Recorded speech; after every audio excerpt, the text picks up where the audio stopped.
Yung na-experience ko doon sa Miss Encounter noon, yung doon sa part ng Kalingayon, part ng Kalingayon, between Kalingayon na Sabela, na nag-request kami ng chopper na nang binadiyan namin yung 1.5 yata yung SR na yon.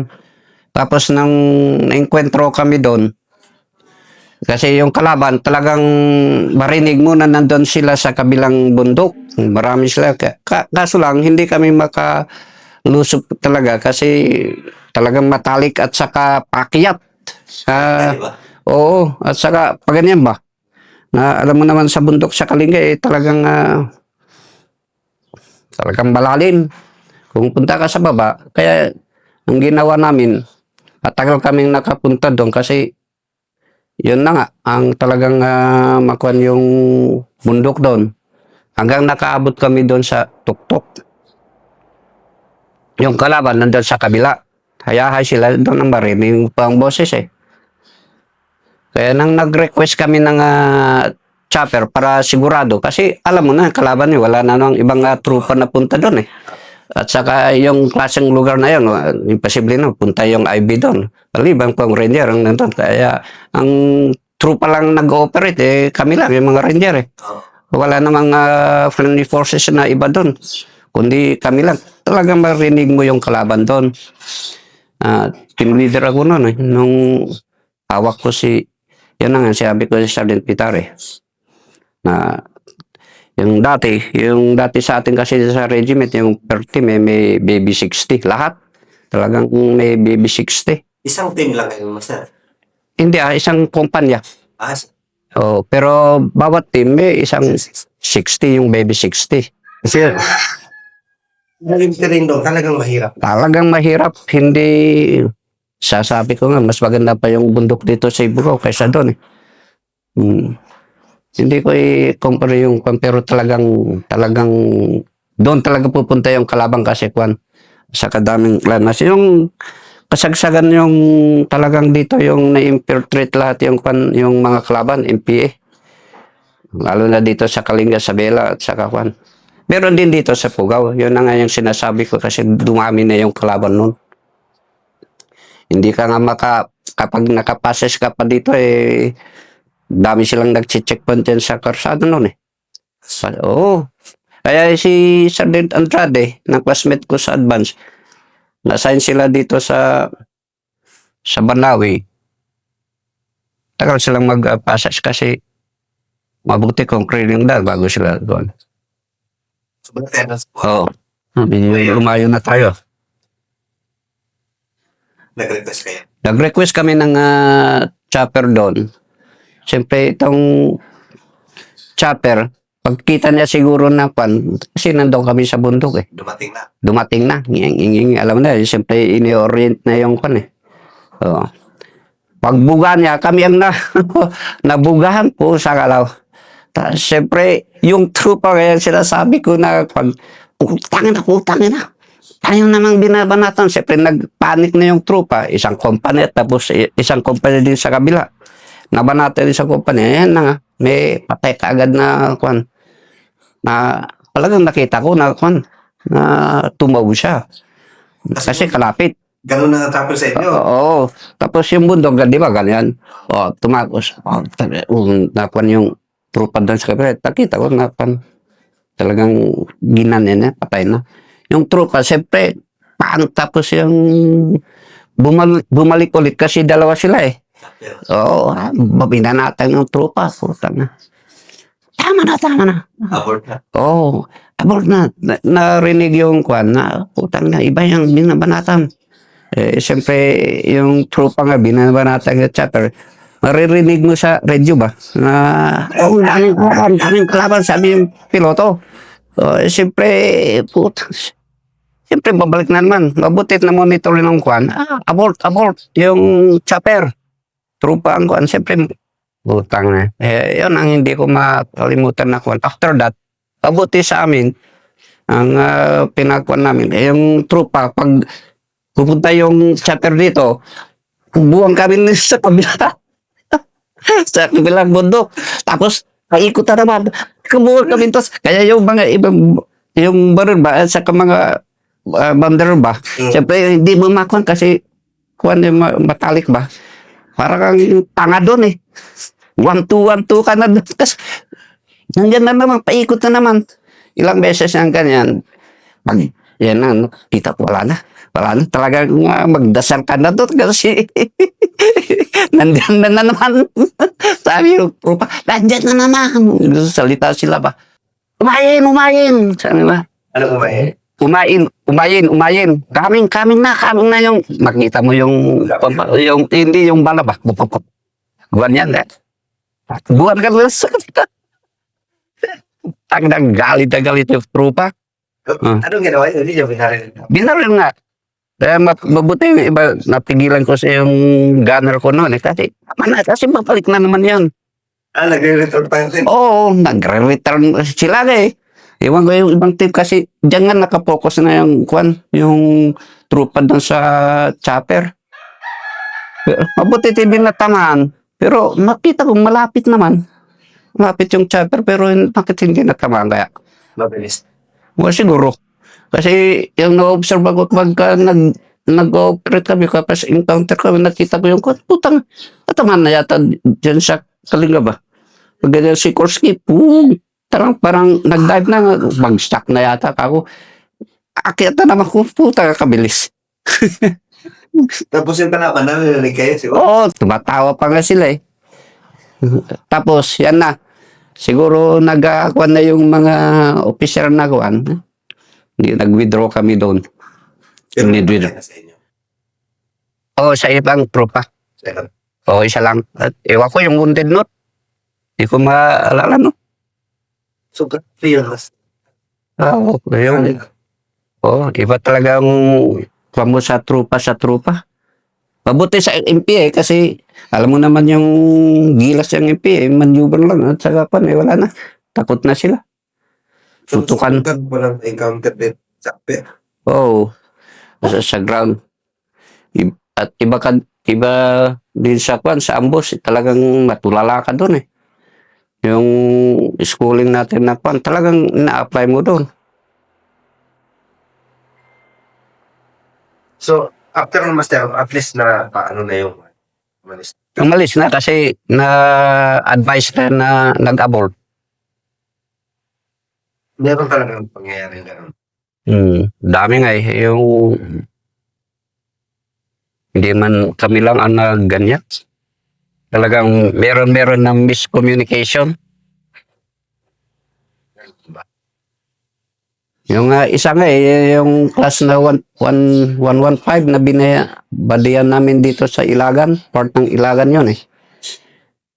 Na kami lang eh, nagputukan. Mabuti si Sergeant Vergara noon, utang kalapit. Parang tayo naman ito. Pero makakuan din yung bundok kasi pag ganyan, tapos kami dito, sila palusong, tapos kami, nando kami sa taas. Mabuti nga, hindi nakakuan yung mga banat-banat namin na 2 o 3. Walang na-wounded sa kanila na kasi paganyan ka din sa kanila. Yung nag-request kami ng chopper, nag-request din sila. Tapos sabi ng piloto, putang na kayo naman ang naglalaban dyan ha. Kaya, galit yung mga team leader namin noon eh. Kasi pagka parang di ba may direction natin na sinusundan yung access? Parang sila ang may boundary sana. Lumampas sila, yung student yata noon. Kami, nandun kami sa talagang Oo. Pero yung communication, Meron. Bago nga mag-chop up, meron na yun eh. Kaso lang yan, nag-request na sila ng chopper. Nag-request din kami ng chopper na yung piloto na putang nga kayo naman ang lalaban dyan. Kaya hininto na yung yung air support at nagkita-kita kami sa mga estudyante.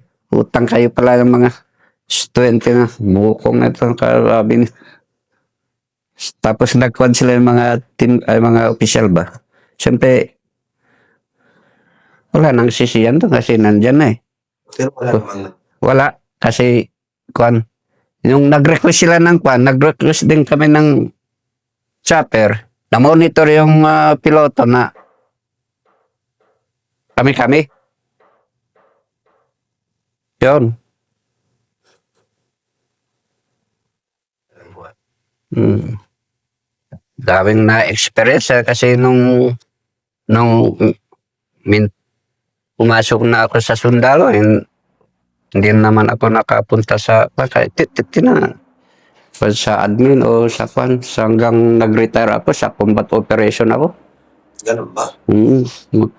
Kahit platoon sergeant or intel sergeant ako noon sa kumpanya, dinadala man ako kasama ako sa operation. Hanggang nag-retire na, first sergeant nga ako, nag-operate ako. Kasi lagi akong sinasabi sa CEO, at wala ka mang masabi kasi kwan tayo, nagampanan natin yung trabaho natin. At mabuti nga yung isa na kwan, yung nawunded ako dito sa kwan, sa Ilagan, Isabela, na landmines. Yung kwan ko nun, yung siyo ko nun, kapito siguro. Nang pakyat kami, Ano? yung pakyat kami,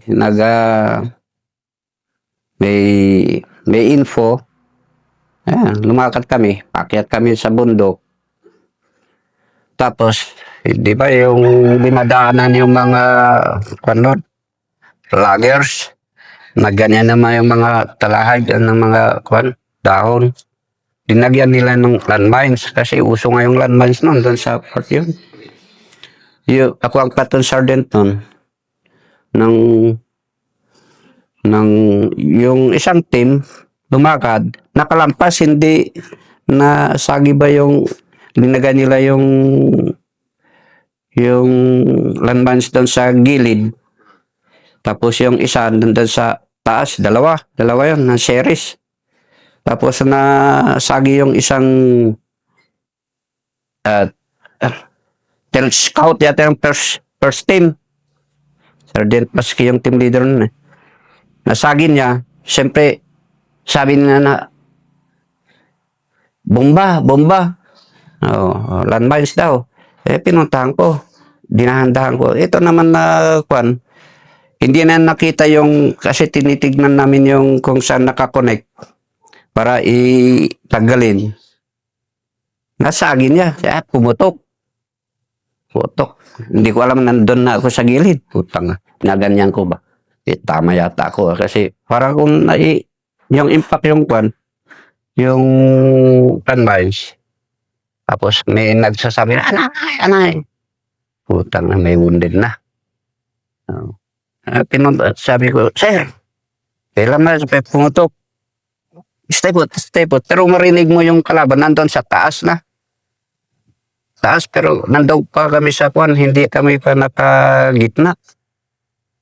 Talagang kwan yun. Sabi ni Siyo na, tingnan mo yung kwan yung wounded. Siyempre, at the same time, ako ang nag-first aid. Nakita ko, may tama sa puwet. Na PFC, spasyo na tayo. Opo, spasyo. Yan, withdraw namin. At ako, dito lang yung wounded ko, ito. Kunti lang. Sabi niya, question sa Perowan. Para may hospital ba? Okay na sa akin to, sir. Pwede pa. Sabi na, hindi mo alam kung meron pa dyan sa kwan. Sabi ni Siyo noon. Kaya sumama ako sa kwan. Yung kasama namin kasi malayo yon. Siyempre, binuhat namin hanggang nakarating kami sa may kubo na may kalabaw doon.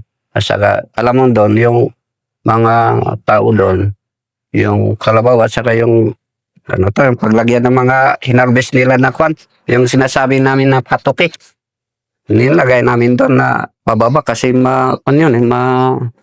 paputik nun na kwan, dinadaanan ng mga kalabaw. Kaya nahirapan kami nagbaba doon sa kwan. Malayo pa sa barangay. Hanggang bumaba kami sa barangay na tumawag sa kwan. Kaya na-evacuate sa Itchagi. Kasi doon kami sa Itchagi na kwan, ka-assign. Kwan kami ng hospital kami, pero kunti lang sa akin, yung daples lang sa, Din. oh, Sa beses ka. oh, oh, ang dami nga encounter, pero sa kwan ng Diyos, sa awan ng Diyos, hindi tayo na pilayan, o what. Si Lord ang malakas, saka yung malaking bato. Malaking kahoy dyan kalagta. Hindi naman, baka sabihin nila na takot tayo eh. Yung isa pang kwan ko doon yung naghahalongkat kami ng kwan ba? Kasi dami ng landmines doon. Diyan na kwan si late Balunos na naputulan ng paa. Saan? Doon sa part ng Ilagan. Wait. Siya naman, Master, nakakalasan mo. Saan yan? Kailan? Doon sa part ng Ilagan sa Bela na nandun na kami sa kwan na kinuha namin yung harboring. Siyempre normal sa atin yung maghalungkat sa kwan kasi daming ng landmines. Itong si kasama ko si Bright, huwag kang papunta-punta dyan alam mo baka may kwan dyan. Itong si Lit Balunos pumunta doon. Kita ng ulam ba? Ng mga, alam mo naman, yung mga gulay-gulay, yung mga agpalaya. Punta doon. Sabi niya, Master, kita ako ng kwan, masidat. Biro tayo sidat, maghanap daw ng ulam. Punta na doon. Madilim pa. Medyo magakwan yung kwan. Sumabog. Nakita ko talaga. Naawa ko, wala na, patay na si Balunos. Kasi sinungkan ko, wala na yung pa. Saka lumiit parang kwan ba? Utang na saan yung pa? Siyempre na kwan na parang corn beef na. Na grabe yung pa niya. Siyempre, gabi na, gumabi na yon. Mabutit, pumunta yung chopper Tumawag at yung kwan namin, meron pa yung, para makalapag yung chopper, pinutol-putol namin yung kahoy, pinagtsagaan namin para may kalapagan yung chopper ba. Kinuha namin, lagay sa yung poncho. Yung doon. Sa hospital, akala namin patay, pero buhay. Nabuhay siya. Nawala. Hanggang, hindi mo naabutan. Hanggang na pandon sa regiment siya ba ang kuwan natin noon. Hanggang nabuhay. Kaso lang namatay lang ang kwan. Ewan ko na high blood na. O basta matagal na nabuhay yun bago namatay. 7-2 yun. Taga-Kalinga. Mabait na tao na kwan. Ronald Balunos, hindi ko malimutan yun. Basta kwan, bayan, Master. Tagal na balas na yan na. Malayo na yun. Malayo sa Isabela. Hindi na yung sa... Hindi, doon na nga sa harboring na nag-kwan kami. Harboring kami. Tapos, naghanap nga ng gulay. Yan pala, meron pang hindi na hindi na-recover doon. Kasi kampo yun Kampo ng MPA. Na inabandon na. Kasi, alam niya, kung alam niya, nandan tayo, siyempre, magkwan na. Yung talagang hindi kaya, yung kalaban, mag-ibak na. Pero may naiwan na mga landmines. Diyan nadali siya. Wala nga, hindi pa may putang. Hindi mabuti nga, yung paglabang ka bago ka maputulan ng pakay siya ng yan ang lesson learned na kan ba. Pero, siyempre, nandang ka sa bundok. Pag, siyempre, yung kwan natin noon puro sardinas para ihalo mo doon sa yung ulam natin kapag puro sardinas, corn beef, magi. maghanap siguro ng pagsahog. Dahil lang sa gulay, no? Oo, siguro O kahit man magpatro ay recon ka diyan hindi mo talagang kasagsagan ng kuan doon, talagang puro landmines at saka kuan yung anong tawag natin yung mga kuan, yung tusok tapos liangan nilang kuan ba? Suya. Oo, para may poison yon. Natusok ako doon sa Kalinganon, talagang sakit, talagang mahapdi na. May pinoisonan yung kuan ba? Tusok para maiba yung kuan ba? Hindi talaga yung Normal. oo. Maiba parang makirot na kuan. Yan yung isa. Yes. Oo, kasi mga ano tawag natin sa yung trinatrack mo sila dami nilang kuan mga sabong na kuan. Meron pa yung kuan nila na pag na kuan mo, kuman yan tapos matusok ka.